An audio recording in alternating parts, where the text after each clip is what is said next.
A drop of blood is red because of a single molecule. Not because of iron on its own, and not because of the cells themselves. It's one specific molecule, and it's called heme, and that same molecule is sitting inside your mitochondria right now, doing a completely different job.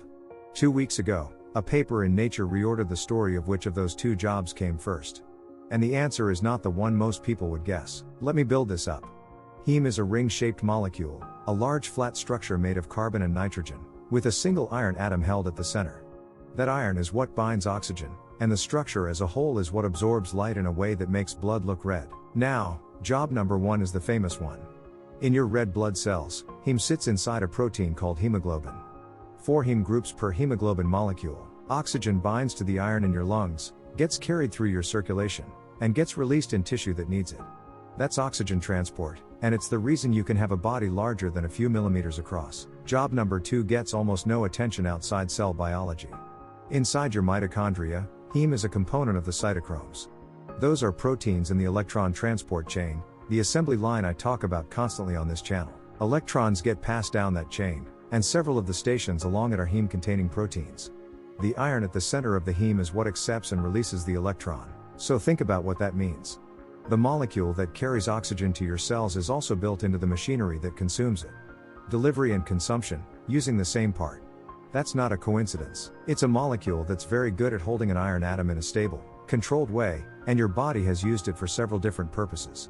Alright. Now the new work. The study came out in Nature on the 5th of August, from a group at LMU in Munich, and it addressed a question I hadn't thought to ask. How does a cell know how much heme it has? That matters more than it might sound.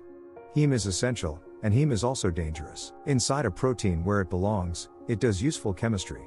Floating around loose, free heme is toxic. It's reactive, and it causes damage. So cells have to keep the amount right. Not high. Right. And there's a specific problem. Different cell types need wildly different amounts. A red blood cell precursor is manufacturing enormous quantities of it. A skin cell needs a fraction of that. So whatever monitoring system exists has to work across an enormous range. What the researchers found is that the sensing happens inside mitochondria. When heme runs short, that scarcity is detected within the mitochondrion, and a signal goes out that throttles protein production, including production of the very proteins that would need heme to function, which is sensible. If you can't supply the part, stop building the machines that require it. So mitochondria aren't just where heme gets manufactured, which was already known. They're also the monitoring station, and here's the detail that made me want to build a video around it. That system is more than 700 million years old. The researchers describe it as evolutionarily conserved, and specifically note that it predates the emergence of hemoglobin-based oxygen transport. Think about the order of events there. For hundreds of millions of years, cells were making heme, using it in their mitochondria for energy production, and carefully monitoring how much of it they had. All of that machinery existed and was working. And then, much later, animals evolved that needed to move oxygen around a large body, and hemoglobin appeared. It took a molecule that was already being manufactured and carefully regulated for an entirely different purpose, and repurposed it for transport. Hemoglobin is the newcomer. The mitochondrial job came first. I find that genuinely reframing. We're taught heme as a blood molecule that happens to have other uses. It's closer to the reverse. It's a cellular energy molecule that blood later borrowed. Now, I need to talk about why I'm covering this today, and it's not only because the science is interesting. There's a video circulating in this niche right now with nearly 500,000 views, listing foods that may increase your hemoglobin. And I want to be very direct about that. Hemoglobin is a number that comes from a blood test. It is not something you assess by how you feel, and it is not something to manage from a list on the internet. If you have any reason to think yours is off, that is a conversation with a doctor and a blood test, full stop. I'm not going to speculate about it, and neither should a video with 500,000 views. And there's a second reason for caution that comes directly out of the research I just described.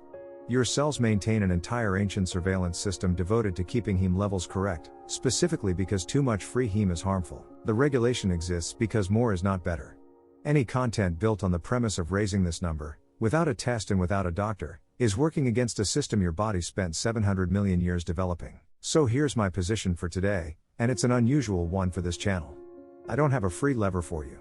There's no protocol here, no food, no behavior I can point at and say this improves the thing we just discussed. Because the honest answer is that this system is tightly self-regulating by design, and the correct response to a concern about it is a medical one, not a lifestyle one. I'd rather tell you that than manufacture an action item. Sometimes the useful takeaway is that a particular knob isn't yours to turn. Now, where my own recommendation sits, and today it's simply adjacent. CoQ10 is a carrier in the electron transport chain, and it works alongside the heme containing cytochromes in that same assembly line. It moves electrons between complexes. Levels tend to decline as we age. That's a component claim about a different part of the chain.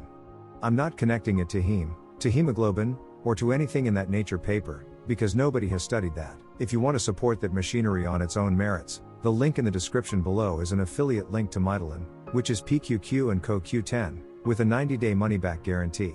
And if you want a channel that will tell you when the answer is see a doctor rather than eat this food, subscribe. This video is educational only and it's not medical advice.